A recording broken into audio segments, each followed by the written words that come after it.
அனைவருக்கும் வணக்கம். விஜயின் ரசிகர்கள் கண்டிப்பா நான் சொல்ற விஷயத்தை தெரிஞ்சு கோவிச்சுக்க கூடாது. ஏன்னா நீங்க ரசிகரா மட்டும்தான் அவர் பாக்குறீங்க. வருஷத்துக்கு ஒரு தாட்டி ஒரு படம் பாக்குறீங்க. அதனால அவர் கொண்டாடுறீங்க. ஆனா ஒரு தொண்டரா, ஒரு மிகப்பெரிய கட்சி, தமிழகத்தை ஆண்ட கட்சி, அதிக ஆண்ட கட்சி, பல நலத்திட்டங்கள் வழங்கின கட்சியோட தொண்டனா கண்டிப்பா நான் விஜய்க்கு கடுமையான கண்டனங்கள் தெரிவிக்க வேண்டும். ஒரு அதிமுக கட்சிக்கு தலைமையே இல்லை அப்படிங்கிறார். எங்கள் தலைமை அண்ணன் எடப்பாடியார் அம்மா மறைவுக்கு பிறகு மிகப்பெரிய தலைவர் இருந்துச்சு. அதிமுக தலைமை இல்லைன்னாங்க.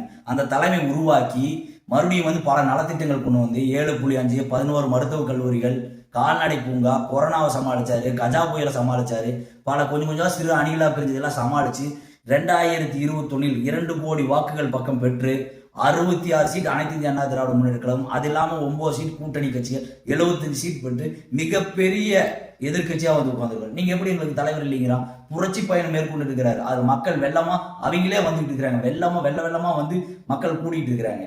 நீங்க ஒரு 6 மணிக்கு மேல ஒரு பிரச்சாரத்தை நடத்துறது இல்லை. ஒரு தொகுதிக்கு போறது கிடையாது. ஒரு பூத் கமிட்டி அமைச்சிருக்கிறீங்களா? ஒரு தொண்டர்கள் ஏதாச்சும் ஒரு தொண்டர் படை அமைச்சிருக்கீங்களா? ஒரு கிளைக்கழக நிர்வாகம் அமைச்சிருக்கீங்களா? அத்தனை வேலையும் அங்க மேல் இடத்துல இருந்து பார்த்துட்டு இருக்கிறாரு அண்ணன் எடப்பாடியார் அவர்கள். உங்களை நீங்கள் எம்ஜிஆருடன் கம்பேர் பண்ணிக்கிறீங்க. எங்கள் புரட்சி தலைவர் சாதாரண ஆள் கிடையாது. கட்சி தூங்குறதுக்கு முன்னாடியே அவர் அண்ணா உருவாக்கிய திமுகவில் உறுப்பினர், அதுக்கப்புறம் எம்எல்சி, எம்பி, மறுபடியும் எம்எல்ஏ, 2 முறை எம்எல்ஏ வந்தார். அதுக்கப்புறம் திண்டுக்கல் இடைத்தேர்தல் சந்திச்சாங்க. அதுக்கப்புறம் புதுச்சேரி தேர்தல், அதுக்கப்புறம் தமிழக முதலமைச்சராக ஆனாரு. அண்ணா அதுக்கு முன்னாடியே எம்ஜிஆர் அவர்கள் அண்ணா கூறினார், முகம் காட்டு ராமச்சந்திரா 30 லட்சம் வாக்குனர் 1967 தேர்தல். அப்போ திமுக பெற்ற வாக்கு எண்ணிக்கையே 60 தான், 60 லட்சம் தான். அந்த 60 லட்சத்துல 30 லட்சம் ஓட்டு எங்கள் தலைவருக்காக விழுந்தது. மக்கள் என்ன சொல்றாங்கன்னா, யார் அந்த அண்ணா, யார் எம்ஜிஆர் காட்ட உதயசூரியன் சின்னம் அப்படின்னு தேடி போய் வாக்களிச்சாங்க. நீங்க அவர் கூட கம்பேர் பண்றீங்களா? உங்களைய நீங்க என்னோட கரியர் பீக்ல இருந்து வரேன் அப்படின்னீங்க. நாங்களாம் கரியர் விட்டுட்டு அரசியல் செய்யறீங்க. உங்க கரியரோட பீக் என்ன?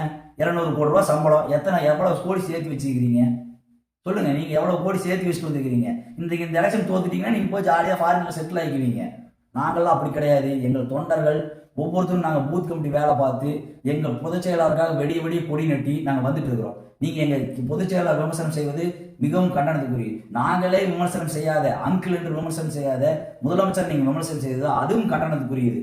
நீங்கள் முதலமைச்சராகட்டும், எதிர்கட்சி தலைவராகட்டும், பொது ஜனங்கள் ஜனநாயக முதலில் தேர்ந்தெடுத்த மக்கள் பிரதிநிதிகளை நீங்கள் ஒவ்வொருத்தரா கண்டிப்பா மதிச்சுதான் வேணும். உங்களோட வார்த்தை ஜாலங்கள் இங்க பறிக்காது. நன்றி, வணக்கம்.